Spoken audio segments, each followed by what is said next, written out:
Hi friends. ఒక కంపెనీలో long term పనిచేయడానికి కావాల్సింది ఏంటి?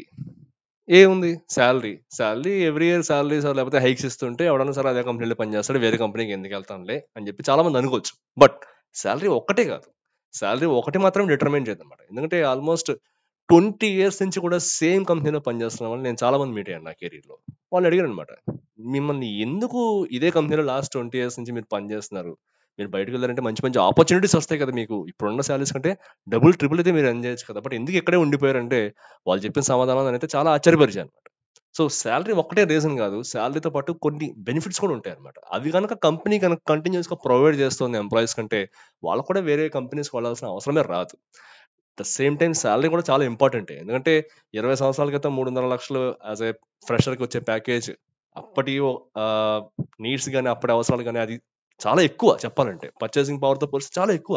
ఒక 20 ఇయర్స్ బ్యాక్ 3,50,000 అంటే. బట్ ఇప్పుడు కూడా ఫ్రెషర్స్‌కి 3,50,000 ఇస్తున్నారంటే అది కొద్దిగా ఆలోచించాల్సిన విషయం అనమాట. సో, బేసిక్‌గా వాళ్ళకేదో పాపం వేరే స్టేట్‌కొచ్చి పని చేస్తున్నట్టయితే వాళ్ళకేదో హాస్టల్స్‌లో ఉండడానికో, లేకపోతే బయట అటు ఇటు ట్రాన్స్‌పోర్టేషన్‌కే ఖర్చయిపోతుంది మోస్ట్ ఆఫ్ ద టైమ్. ఏదైనా బయటికెళ్ళి తినడం అట్లాంటి దానికే అయిపోతుంది. ఇంకా మళ్ళా సేవ్ చేసుకోవడం, ఇన్వెస్ట్ చేసుకోవడం ఇవన్నీ పక్కన పెట్టేసేయండనమాట. సో, సాలరీ కాకుండా ఇంకేం చూస్తారు? ఇంకేమన్నా ఉన్నాయంటే వేటిని చూసి మనమైతే ఒక కంపెనీ చాలా మంచి కంపెనీ, చాలా విలువలతో కూడిన కంపెనీ అని చెప్పాలంటే ఒక 5 పాయింట్స్ అయితే ఉంటాయన్నమాట. సో, అవేంటో అయితే లేట్ చేయకుండా ఫాస్ట్‌గా చెప్పడానికైతే ట్రై చేస్తానన్నమాట. సో, ఫస్ట్ థింగ్ వచ్చేసి స్ట్రాంగ్ కంపెనీ కల్చర్ అన్నమాట.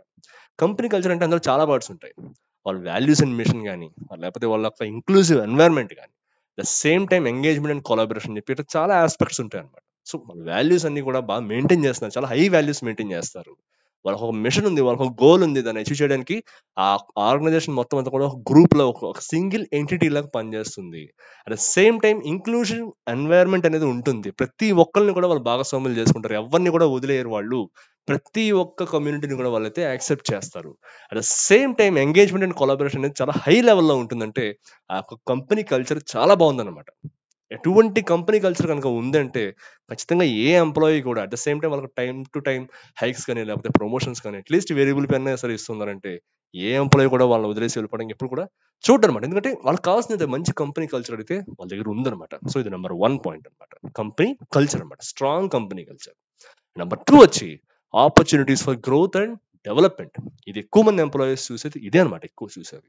ఆపర్చునిటీస్ ఎలా ఉన్నాయి? కొత్త కొత్త టెక్నాలజీస్‌కి మేము అప్‌డేట్ అవ్వచ్చా? మా కెరియర్‌లో మేము డెవలప్ అవ్వచ్చా? కొత్త విషయాలు మేము నేర్చుకోవచ్చా? కెరియర్ అడ్వాన్స్‌మెంట్ ఎలా ఉంటుంది? లెర్నింగ్ అండ్ డెవలప్‌మెంట్ ఎలా ఉంటుంది? At the same time mentorship ఏమైనా మాకు ప్రొవైడ్ చేస్తారా? కోచింగ్ ఏమైనా ఇస్తారా? ట్రైనింగ్ ఏమైనా ఇస్తారా? సర్టిఫికేషన్స్ మమ్మల్ని ఏమైనా చేయిస్తారా? ఏమైనా ఎక్కువ పెట్టి కొన్నామంటే వాటిని రీయింబర్స్ చేస్తారా? సో, ఇటువంటి విషయాలన్నీ కూడా ఎంప్లాయీస్ ఆలోచిస్తారనమాట.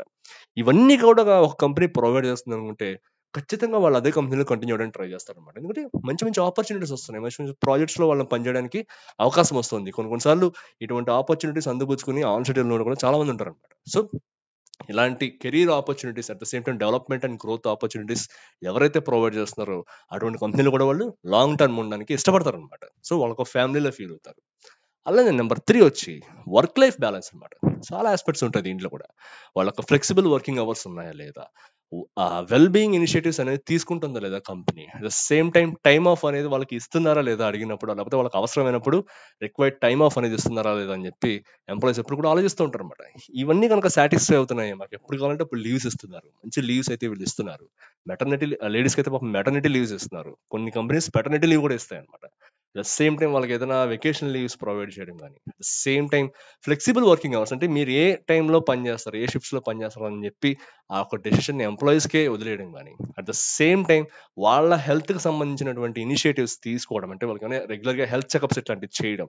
ఇలాంటివి గనుక కంటిన్యూయస్‌గా చేస్తారంటే ఖచ్చితంగా కంపెనీ మంచి వర్క్ లైఫ్ బ్యాలన్స్‌ని మెయింటైన్ చేస్తున్నట్టే అనమాట. సో, ఇటువంటి ఇనిషియేటివ్స్ కనుక తీసుకుంటున్నట్టయితే కంపెనీ ఖచ్చితంగా దాంట్లో కూడా లాంగ్ టర్మ్ కెరియర్‌ని డెవలప్ చేసుకోవడానికి అందరు ఎంప్లాయీస్ కూడా చూస్తారనమాట. సో, ఇది నంబర్ 3. నంబర్ 4 వచ్చి స్ట్రాంగ్ లీడర్‌షిప్. ఎప్పుడు గుర్తుపెట్టుకోండి. ఒక కంపెనీలో ఎంప్లాయీస్ ఎంత ఇంపార్టెంటో మనం పనిచేస్తున్నప్పుడు, మన పైన హై లెవెల్‌లో ఎవరుంటారో leadership. At the same time leaders అందరికి పైన సీఈఓ ఎవరుంటారో వాళ్ళు తీసుకునే డెసిషన్స్ అవన్నీ కూడా అంతే ఇంపాక్ట్ చేస్తాయన్నమాట. ఆ లీడర్‌షిప్ స్ట్రాంగ్‌గా ఉందా లేదా? మంచి ఇనిషియేటివ్స్ తీసుకుంటుందా లేదా? అట్ ద సేమ్ టైమ్ కాంపిటీటర్స్‌తో పోలిస్తే మంచి డెసిషన్స్ తీసుకుంటూ, మంచి టాలెంట్‌ని అట్రాక్ట్ చేస్తూ, ఉన్న వాళ్ళకి మంచి ఆపర్చునిటీస్ ప్రొవైడ్ చేస్తున్నారా లేదా? ఏ విధంగా ఉంది? లీడర్‌షిప్ తీసుకునే ప్రతి డెసిషన్ కూడా ఈచ్ అండ్ ఎవ్రీ ఎంప్లాయీ మీద ఉంటుందన్నమాట. సో, అవన్నీ కూడా చాలా పెద్ద ఇంపాక్ట్ అయితే చూపిస్తాయన్నమాట.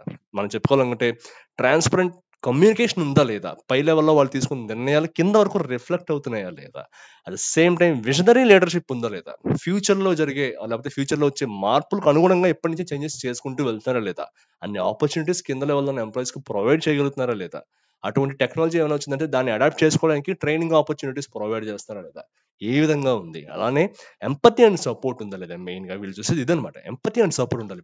ఇప్పుడు కూడా చాలా మంది అనుకుంటుంటారంటే మమ్మల్ని ఎవరు పట్టించుకోడు, కింద ఉన్న ఎంప్లాయీస్ ఆ లెవెల్లో ఉన్న ఎంప్లాయీస్ తోటి వాళ్ళకి ఎందుకులే, మనం ఈజీలీ రిప్లేసబుల్ కదా అని చెప్పి ఎంప్లాయీస్ కనుక ఫీల్ అవుతారు అనుకుంటే ఖచ్చితంగా ఎవరు కూడా కంపెనీలో ఎక్కువ పని చేయరు. అలా కాకుండా కింద ఉన్న లెవెల్లో ఉన్న వాళ్ళు కూడా అంతే లెవెల్ ఆఫ్ ఇంపార్టెన్స్ ఇస్తున్నారు. అట్ ద సేమ్ టైం వాళ్ళు కూడా మంచి రెస్పెక్ట్ అనేది ఉంది, సపోర్ట్ ఉంది, కంటిన్యూస్ సపోర్ట్ అనేది ఉంది. అట్ ద సేమ్ టైం వాళ్ళ మీద ఎంపతి చూపెడుతున్నారు. సింపతి పక్కన పెట్టేసండి, ఎంపతి చూపెడుతున్నారు. వాళ్ళ కష్టాలని పైన ఉన్న లీడర్షిప్, వాళ్ళ కింద ఉన్న ఎంప్లాయీస్ కష్టాలని, లీడర్షిప్ కష్టాలను కూడా గుర్తించి వాళ్ళకు కూడా తగినంత ఇనిషియేటివ్స్ అనేవి ప్రొవైడ్ చేస్తారనుకుంటే ఖచ్చితంగా ఏ ఎంప్లాయీ కూడా కంపెనీ వదిలిపెట్టి వెళ్ళిపోవడం అనమాట. సో స్ట్రాంగ్ లీడర్షిప్ అనేది ఖచ్చితంగా ఉండాలన్నమాట కంపెనీకి. At the same time fifth one వచ్చేసి కాంపిటేటివ్ కాంపెన్సేషన్ అండ్ బెనిఫిట్స్ అనమాట. మనం ముందు చెప్పుకుంటే ఎన్ని చేయనివ్వండి, ఏమైనా ఉండవండి, బయట ఉన్న అవసరాలకు తగ్గట్టుగా మన శాలరీ అనేది పెరగకపోతే, లేకపోతే బయట ఉన్నటువంటి ఇన్ఫ్లేషన్ తగ్గట్టుగా మనకు రైజ్ అనేది లేకపోతే ఏ ఎంప్లాయీ కూడా ఎక్కడ కూడా సాటిస్ఫాక్షన్తో పని చేయలేడు అనమాట. వాళ్ళకు ఉన్నటువంటి కాంపెన్సేషన్ బయట కాంపిటీటర్స్తో పోలిస్తే ఎలా ఉంది, at the same time comprehensive benefits ఏమైనా ఇస్తున్నారా లేదా, అట్లీస్ట్ మినిమం హెల్త్ ఇన్సూరెన్స్ కానీ, పేరెంట్స్కి ఇన్సూరెన్స్ కానీ, ఫ్యామిలీ ఇన్సూరెన్స్ కానీ, లేకపోతే ఏదైనా ఎక్స్పైర్ అయితే లేకపోతే ఏదైనా సంథింగ్ ఏదైనా ఒక రకమైన రిటైర్మెంట్ బెనిఫిట్స్ కానీ ఏమైనా ఇస్తున్నారా లేదా. అలానే రికగ్నిషన్ రివార్డ్స్ ఏ విధంగా ఉన్నాయి, మీరు బాగా పర్ఫామ్ చేస్తారు, ఒక్కొక్కసారి బాగా పర్ఫామ్ చేస్తారు, మీకు రికగ్నిషన్ వస్తుందా లేదా, దాని తగ్గట్టుగా రివార్డ్స్ ఇస్తున్నారా లేదా, ప్రమోషన్స్ టైంలో ఉన్నాయా లేదా. సో ఇవన్నీ కూడా కనుక మీకు టైం టు టైం కనుక వస్తున్నాయి, ఇటువంటి బెనిఫిట్స్ అన్ని కూడా మీకు ప్రొవైడ్ చేస్తారనుకుంటే మీరు ఒక మంచి కంపెనీలో పనిచేస్తున్నట్టే అనమాట. సో ఈ 5 పాయింట్స్ మీకు శాలరీతో కాకుండా ఈ 5 పాయింట్స్ కూడా కనుక మీకు వస్తున్నాయి, ఖచ్చితంగా మీకు ఉన్నాయంటే నాకు తెలిసి చాలా మంది ఎవరైతే ఈ వీడియో చూస్తారో వాళ్ళు కూడా ఖచ్చితంగా రిలేట్ చేసుకోగలుగుతారు. ఖచ్చితంగా చాలా మంది మన సబ్స్క్రైబర్స్ లో కూడా చాలా మంది కొన్ని టెన్స్ ఆఫ్ ఇయర్స్ నుంచి కూడా ఒక కంపెనీలో పనిచేస్తున్న వాళ్ళైతే ఉన్నారనమాట. సో వాళ్ళందరికీ ఖచ్చితంగా ఇది రిలేటబుల్ వీడియో.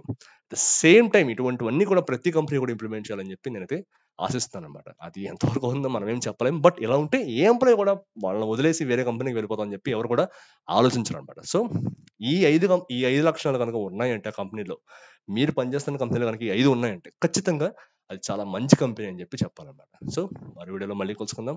అంతవరకు టేక్ కేర్, బాయ్.